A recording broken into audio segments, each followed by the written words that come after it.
Hello बच्चों, आप सभी का हमारे YouTube चैनल आइडियल देव क्लासेस में स्वागत है। बच्चों, आज हम आपके लिए 8th ग्रेड अभ्यास पुस्तिका विशेष सामाजिक विज्ञान लेके आए हैं, जो कक्षा 8वीं के लिए है। और किस वर्ष के लिए? वर्ष 2023-24 के लिए। किसके लिए? वर्ष 2023-24 के लिए है। और इसमें आज हम आपको कौन सा पाठ बताएंगे? पाठ 5। पार्ट 5 में क्या दिया है? जब जनता बगावत करती है 1857 और उसके बाद। तो चलिए पार्ट 5। तो इस पार्ट के आंसर क्वेश्चन लिखने से पहले आपको इस पार्ट का अध्ययन करना है पाठ्य पुस्तक से। पूरे पाठ को पढ़ने के बाद जब आप क्या करेंगे, उसके बाद जो यहाँ प्रश्न दिए, इन प्रश्नों के उत्तर आपको लिखना है। तो सबसे पहले आपकी जो पाठ्य पुस्तक है हमारा अतीत, उसके पाठ का अध्ययन करना है, पार्ट 5 का। और उसके बाद इन प्रश्नों के उत्तर आपको लिखना है, तब आप अच्छे से तैयारी कर पाएंगे। चलिए पाठ अध्याय 6। अध्याय 6 क्या, अध्याय 5। अध्याय 5 क्या कह रहा है? जब जनता बगावत करती है 1857 और उसके बाद। उसका प्रश्न क्रमांक 1 देखेंगे। प्रश्न क्रमांक 1 क्या है? सिपाही से सूबेदार तक पुस्तक के लेखक थे। प्रश्न क्या है आपका? सिपाही से सूबेदार तक पुस्तक के लेखक थे।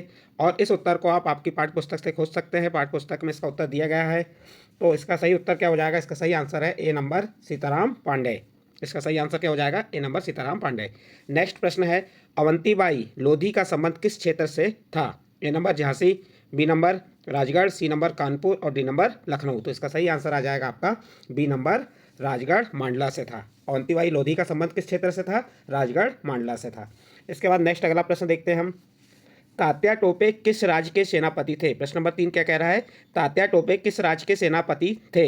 इसके 4 ऑप्शन दिए, A number Jhansi, B number Lucknow, C number Kanpur और डी नंबर मेरठ। तो सोचिए इसका आंसर क्या होगा? तो इसका सही आंसर आ जाएगा आपका सी नंबर, कानपुर। तात्या टोपे किस राज्य के सेनापति थे? तो आंसर में आ जाएगा सी नंबर, कानपुर। नेक्स्ट प्रश्न है आपका, खुर्दा राज्य स्थित था। प्रश्न नंबर 4 क्या कह रहा है? खुर्दा राज्य स्थित था। ए नंबर उड़ीसा के दक्षिण पूर्व में, B number Bihar, C number Uttar Pradesh और डी नंबर दिल्ली। तो इसका सही आंसर क्या होगा? आपको यहाँ से खोजना है और लिखना है। तो सोचिए इसका सही आंसर क्या होगा? तो इसका सही आंसर आ जाएगा ए नंबर, उड़ीसा के दक्षिण पूर्व में। इसके बाद आपका प्रश्न नंबर 5 आता है। प्रश्न नंबर 5 क्या कह रहा है? कंपनी के तहत काम करने वाले भारतीय सिपाहियों के असंतोष के क्या कारण थे? प्रश्न क्या है? कंपनी के तहत काम करने वाले भारतीय सिपाहियों के असंतोष के क्या कारण थे? तो आप उत्तर बताएंगे।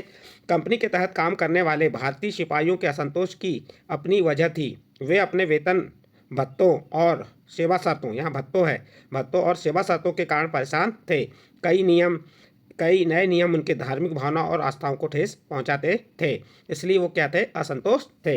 इस प्रकार बच्चों आपका यहाँ पे प्रश्न नंबर कौन सा कंप्लीट हुआ? प्रश्न नंबर 5 यहाँ कंप्लीट होता है। इसके बाद आप नेक्स्ट प्रश्न देखेंगे हम, प्रश्न नंबर 6। प्रश्न नंबर 6 क्या कह रहा है? मंगल पांडे को फांसी कब और किस आरोप में दी गई थी? तो आप इसका उत्तर बताएंगे। इसका उत्तर क्या होगा? 8 अप्रैल 1857 को युवा सिपाही मंगल पांडे को बैरंगपुर में अपने अफसरों पर हमला करने के आरोप में फांसी दी गई थी। प्रश्न क्या था? मंगल पांडे को फांसी कब? तो फांसी कब हुई? 8 अप्रैल 1857 को। और किस आरोप में हुई? जो अपने अफसरों पर हमला करने के आरोप में फांसी दी गई थी। क्या हुआ? मंगल पांडे ने जो चर्बी वाले कारतूस थे उनको मुंह से छीलने से मना कर दिए और उन्होंने अपने जो अफसर थे, अंग्रेज अफसर, उन पर हमला बोल दिए थे, इसलिए उन्हें क्या किया गया? फांसी दी गई। इस प्रकार आपका प्रश्न नंबर 6 यहाँ पे कंप्लीट होता है। अगला प्रश्न आता है प्रश्न नंबर 7। अंग्रेजों द्वारा किए गए सुधारों का भारतीयों पर क्या प्रभाव पड़ा? तो आप इसका उत्तर बताएंगे। इसका उत्तर क्या बताएंगे? अंग्रेजों को लगता था कि भारतीय समाज को सुधारना जरूरी है। इस संबंध में उन्होंने निम्नलिखित परिवर्तन किए। नंबर 1 परिवर्तन क्या किया उनने? सती प्रथा को रोकने और विधवा विवाह को बढ़ावा देने के लिए कानून बनाए गए। नंबर 2, अंग्रेजी भाषा की शिक्षा को जमकर प्रोत्साहन दिया। तो अंग्रेजी द्वारा किए गए सुधार, 2 सुधार बताए आपको। सती प्रथा को रोकने और विधवा विवाह को बढ़ावा देने के लिए कानून बनाए गए। दूसरा, अंग्रेजी भाषा की शिक्षा को जमकर प्रोत्साहन दिया गया। इस प्रकार आपका प्रश्न नंबर 7 कंप्लीट हुआ। इसके बाद अगला प्रश्न है प्रश्न नंबर 8।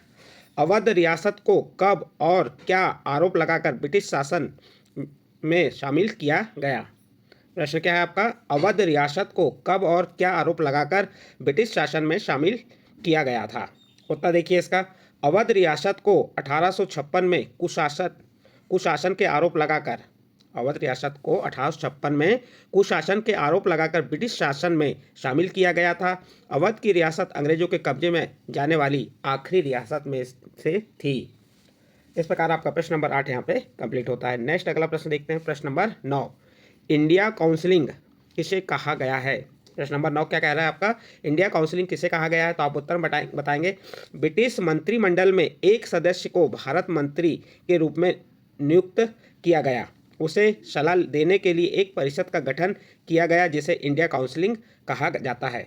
इसका उत्तर क्या हो जाएगा? ब्रिटिश मंत्रिमंडल में एक सदस्य को भारत मंत्री के रूप में नियुक्त किया गया, उसे सलाह देने के लिए एक परिषद का गठन किया गया जिसे इंडिया काउंसिलिंग कहा जाता था।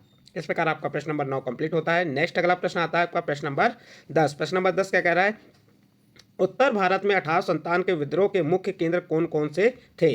प्रश्न क्या है, उत्तर भारत में 1857 के विद्रोह के मुख्य केंद्र कौन कौन से थे? चलिए इसका उत्तर देखते हैं। इसका उत्तर है, उत्तर भारत में 1857 के विद्रोह के मुख्य केंद्र दिल्ली, मेरठ, बरेली, लखनऊ, कानपुर, फैजाबाद और झांसी थे। इस प्रकार आपका प्रश्न नंबर 10 यहाँ पे कंप्लीट होता है। अगला प्रश्न देखते हैं, प्रश्न नंबर 11।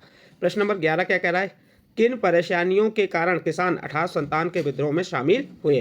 प्रश्न क्या है आपका, किन परेशानियों के कारण किसान 1857 के विद्रोह में शामिल हुए? इसका उत्तर है, चलिए इसका उत्तर देखते हैं। गाँव में किसान और जमींदार भारी भरकम लगान और कर वसूली के सख्त तौर तरीकों से परेशान थे। गाँव में किसान और जमींदार क्या थे? भारी भरकम लगान और कर वसूली के सख्त तौर तरीकों से परेशान थे। बहुत सारे लोग महाजनों से लिया कर्ज नहीं लौटा पा रहे थे। अंग्रेजों द्वारा अफीम, चाय, कॉफ़ी, चीनी, जूट और नील की खेती करने के लिए किसानों को मजबूर किया जा रहा था, इसलिए किसान 1857 के विद्रोह में शामिल हुए। इस प्रकार बच्चों आपका प्रश्न नंबर 11 यहाँ पे कंप्लीट होता है। नेक्स्ट अगला प्रश्न आता है आपका प्रश्न नंबर 12। प्रश्न नंबर 12 क्या कह रहा है, 1824 में कंपनी के सैनिकों ने बर्मा जाने से क्यों मना किया? प्रश्न क्या है आपका, 1824 में कंपनी के सैनिकों ने बर्मा जाने से क्यों मना किया? तो आप इसका उत्तर बताएंगे। इसका उत्तर क्या होगा, 1824 में कंपनी के सिपाहियों को कंपनी की ओर से लड़ने के लिए समुद्र के रास्ते बर्मा जाने का आदेश मिला, तो उन्होंने इस हुकूमत को मानने से या इस आदेश को मानने से इनकार कर दिया, क्योंकि सैनिकों को लगता था कि समुद्र यात्रा से उनका धर्म और जाति भ्रष्ट हो जाएंगे। तो इस प्रकार आपका ये प्रश्न नंबर 12 का उत्तर बता सकते हैं, इसे याद कर सकते हैं, क्योंकि ये प्रश्न आपके पेपर के दृष्टिकोण से बहुत ही महत्वपूर्ण है। चलिए अगला प्रश्न देखते हैं, प्रश्न नंबर 13। प्रश्न नंबर 13 क्या कह रहा है, 1857 विद्रोह के बाद अंग्रेजों ने अपनी नीतियों में क्या बदलाव किए? लिखिए। प्रश्न क्या है, 1857 के बाद अंग्रेजों ने अपनी नीतियों में क्या बदलाव किए? लिखिए। चलिए इसका उत्तर देखते हैं। 1857 के विद्रोह के बाद अंग्रेजों ने अपनी नीतियों में निम्नलिखित बदलाव किए। नंबर 1, ब्रिटिश संसद में 1858 में एक नया कानून बनाया और ईस्ट इंडिया कंपनी के सारे अधिकार ब्रिटिश साम्राज्य के हाथ में सौंप दिए। पहला पॉइंट क्या कह रहा है, ब्रिटिश संसद ने 1858 में एक नया कानून बनाया और ईस्ट इंडिया कंपनी के सारे अधिकार ब्रिटिश साम्राज्य के हाथों में सौंप दिए। नंबर 2, भारत के गवर्नर जनरल को वायसराय का ओहदा दिया गया। जो भारत का गवर्नर जनरल बन रहा था उसे किसका ओहदा दिया गया? वायसराय का ओहदा दिया गया। नंबर 3, भारत के लोगों के धर्म और सामाजिक रीति रिवाजों का सम्मान करने का फैसला किया। और नंबर 4 क्या है इसका, सेना में भारतीय सिपाहियों का अनुपात कम करने और यूरोपीय सिपाहियों की संख्या बढ़ाने का फैसला किया गया। कब? 1857 के विद्रोह के बाद अंग्रेजों ने अपनी नीतियों में क्या बदलाव किए, तो ये आपको हमने उनके बदलाव बताया। इस प्रकार आपका प्रश्न नंबर 13 यहाँ कंप्लीट होता है। इसके बाद बच्चों आपका प्रश्न नंबर 14 आता है। प्रश्न नंबर 14 क्या दिया है, नीचे दिए गए रेखा मानचित्र में 1857 के विद्रोह से संबंधित निम्नांकित स्थानों को दर्शाइए। देखिए जो रेखा मानचित्र है, इस रेखा मानचित्र में आपको 1857 के जो विद्रोह हुए थे उससे संबंधित निम्नलिखित स्थान जो हैं उनको इस मानचित्र में बताना है। जैसे नंबर 1 क्या है आपका, मेरठ। तो अब यहाँ पे मेरठ को दर्शाना, तो मेरठ कहाँ पे है, तो ये हमने देखिए यहाँ पे 1 नंबर दिए, ये क्या हो गया आपका मेरठ, ये क्या है आपका मेरठ, 1 नंबर में मेरठ आ गया। तो यहाँ पे आप क्या करेंगे, मेरठ को दर्शा देंगे। नंबर 2 क्या है, दिल्ली। तो दिल्ली कहाँ पे आ जाएगी आपकी, नंबर 2 ऐसा प्रकार से लिखेंगे, तो ये आपका दिल्ली हो गया। नंबर 3 बरेली, तो ये उसी के साइड, ये नीचे देखिए ये बरेली है, ये बरेली हो गया। और उसके बाद नंबर 4 में लखनऊ है। तो लखनऊ कहाँ है, तो देखिए ये देखिए यहाँ पे ये नंबर 4 लखनऊ है, तो आप यहाँ पे लखनऊ दर्शा सकते हैं। नंबर 5 आपका झांसी, तो यहाँ पे झांसी दर्शा सकते हैं नंबर 5।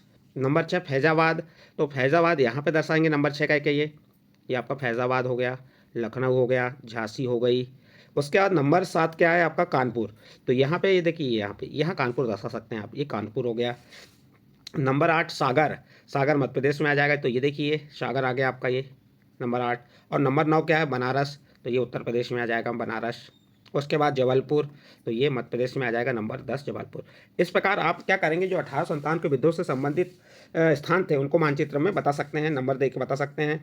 तो यहाँ पे आपका प्रश्न नंबर 14 कंप्लीट होता है। और इस प्रश्न के साथ जो आपका अध्याय 5 था, अध्याय 5 क्या था आपका, जब जनता बगावत करती है 1857 और उसके बाद, तो यह पार्ट आपका कंप्लीट होता है। यदि ये पार्ट आपको अच्छा लगा हो तो आप हमारे चैनल आइडियल देव क्लासेस सब्सक्राइब कीजिए, लाइक कीजिए एवं अन्य ग्रुप में शेयर जरूर कीजिए।